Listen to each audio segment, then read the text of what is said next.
Masayang araw, mga ka-PL. Parang may nararamdaman na yata si General Browner na maliit na pagkilos at mga galaw sa kanyang mga kasundaluhan, mga ka-PL. Dito ho kasi sa kanyang naging pahayag, bigla niya na lamang po itong naisingit at sinabi na alam ho namin na maraming problema ang kinakaharap ang ating bansa at marami nating mga kababayan nagre-reklamo na.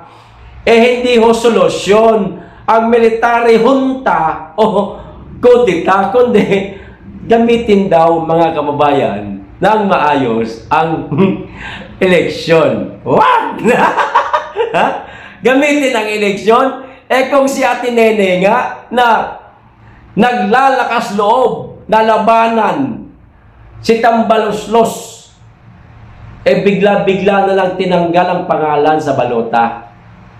Wala man lamang natanggap na notice na siya disqualified pala. Tapos sasabihin mo, gamitin na lamang ang eleksyon. Si Pastor Apollo Quiboloy, namuntikan pang ma-disqualified, napakarami nag-file ng kanyang disqualification, pero buti na lang at hindi tumalab. Tapos sasabihin mo, eleksyon ang solusyon at hindi ang military junta. Bakit mo kinakailangan sabihin yan kung wala kang nararamdaman ng mga pagyanig sa loob ng inyong hanay? Nagtatanong lang kami, baka naman meron kang nalalaman at mababanaag po sa kanyang mga mata, mga kababayan. Dito ho sa video panunood ninyo, parang tense na tense po siya. Parang, yun na nga, natatakot. Ito po ang video, panoorin natin. At basahin ko po muna, ito mula ho sa balita. Sa gitna ng kanyang panawagan para sa electoral integrity sa nalalapit na 2025 midterm elections, iginiit ni Armed Forces of the Philippines o AFP Chief General Romeo Browner Jr. na hindi military kudita ang solusyon sa problema ng bansa. Yun na nga, eleksyon daw ang solusyon, hindi ang kudita, mga kababayan. Bakit mo nga kinakailangan sabihin yan? Meron ka na bang nararamdaman? May mga naririnig ka na bang bulungan? Ito na ang video, mga kababayan. Panoorin na po natin. Kayo na lamang po ang humusga. Okay? Nandito po tayo muli. Nagsasama-sama po kami, ang COMELEC, ang PNP at ang AFP, upang masiguro po natin na itong eleksyon ng 2025, sabi nga po ni Chairman, super election, ay magiging orderly and peaceful. Kami po sa AFP, very specific po yung aming tasking dito. And ang tasking po namin is that we were delegated by COMELEC to assist in making sure na peaceful yung ating magiging election. Sa simula pa lang po, ay ginagambanan na natin yung iba't ibang mga activities natin. Katulad po ng pag-address natin sa mga private armed groups, yung pong pag-address natin sa mga peace spoilers, pati na rin po dun sa pag-address natin dun sa tinatawag ng New People's Army na permit to campaign and permit to win. So yun po yung mga, doon po kami nakafocus ngayon bago po yung election.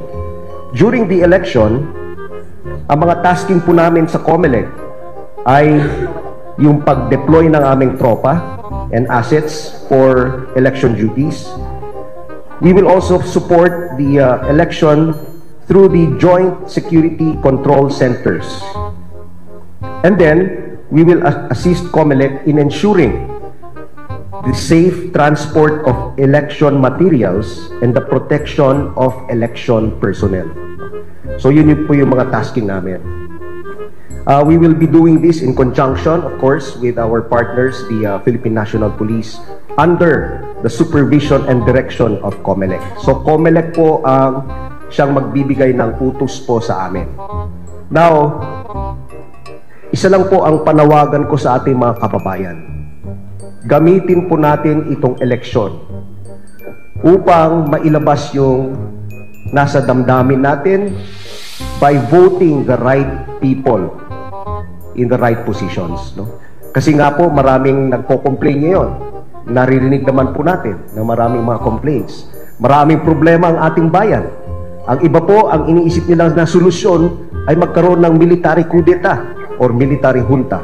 Hindi po yun ang solusyon. Ito pong eleksyon, dito po tayo magtuon ng pansin, ayusin natin yung eleksyon natin, gamitin natin yung boses natin, yung kaisa-isang boto natin para maituwid po yung gusto nating maituwid sa ating gobyerno, sa ating society. No? Let us use this, let us use our right of suffrage in the proper way. Gamitin po natin yon para maituwid natin yung direksyon ng ating bansa at yung future ng ating mga ng ating bayan at ng ating mga kababayan. Maraming salamat po. O, kita nyo na. Hindi naman dapat niyang sabihin yan, mga kababayan. Kasi ang sinisigurado niya lang dito, ang seguridad sa paparating na eleksyon. Pero bigla niya pong isiningit. Tila nga, may alam yata itong mamang ito. Nagtatanong lang kami, sir, kayo ba'y may nalalaman na baka naman ang inyong kasundaluhan ay biglang babaliktad dyan? Lalo na ngayon, mga kababayan, abay nalalapit na po ang araw ng rally ng Iglesia ni Cristo. Hindi lamang pala ito Iglesia ni Cristo, maging ang ating mga kababayan na handang ipagtanggol ang ating pangalawang Pangulo dito sa kagustuhan ng ilang mga mambabatas na i-impeach ang pangalawang Pangulo, abay maging ang KOJC, mga kababayan, handang sumuporta sa Iglesia ni Cristo. Ito po ang patunay, mga kababayan, na makikilahok din po ang KOJC. Post po ito ni Admar Bilando. Ayan, ang sabi niya po, KOJC full support sa January 13 National Rally for Peace ng Iglesia ni Cristo. Maliwanag ho, mga kababayan. Kaya yung tansya nila na ilang nga yun, 1 milyon, abay malabo ho yun. Maaari pang maging 1.5 o baka umabot pang 2 milyon. Sa Davao, ang tansya nila 500,000. Nakiusap na lang si Mayor Baste na baka pwedeng bawasan ng 200, gawin na lang 300 kasi baka alam din ng gobyerno ng Davao na hindi lang Iglesia ni Cristo ang makikilahok, maging ang mga hindi Iglesia ni Cristo, hindi kaanib, maging ang mga kapatid natin mga Muslim, handa rin sila makilahok, mga kababayan. Ayan. Mabalik ho tayo kay General Browner, mga kababayan. Ang tanong ko, bakit ba bigla niyang naisingit na hindi military junta ang solusyon? Hindi po kudeta.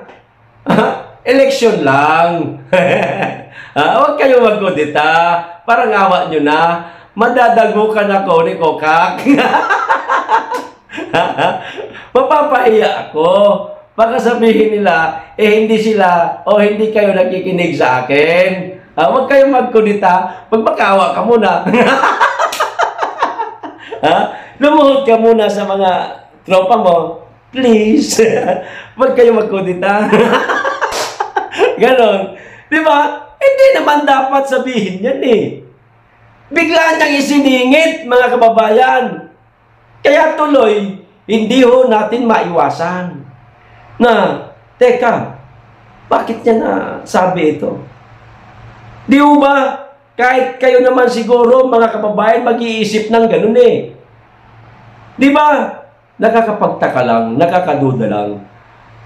Kaya mag-aantabay tayo, mga kababayan, baka lang, hindi ko rin sigurado, no? Wala naman tayong alam. Hindi naman ako military. Hindi naman ako taga-gobyerno. Di ba? Baka lang. Di ba? May biglang dumating na tropa niya. Sa January 13. At bigla-bigla na lang, boom! Patay. Lagot kanyor. Di ba mga kababayan? Kung gustuhin talaga ng mga tropa niya, ng mga ilang mga matataas ang ranggo, kung biglang dumating, may magagawa siya. Di ho ba? Wala siya magagawa, mga kababayan. Di ho ba? Magtatabay ho tayo kung ano ang magaganap sa mga susunod na araw. Okay? Bahag buntot na itong mama na ito. Ayos! Hanggang dito lang. Maraming salamat.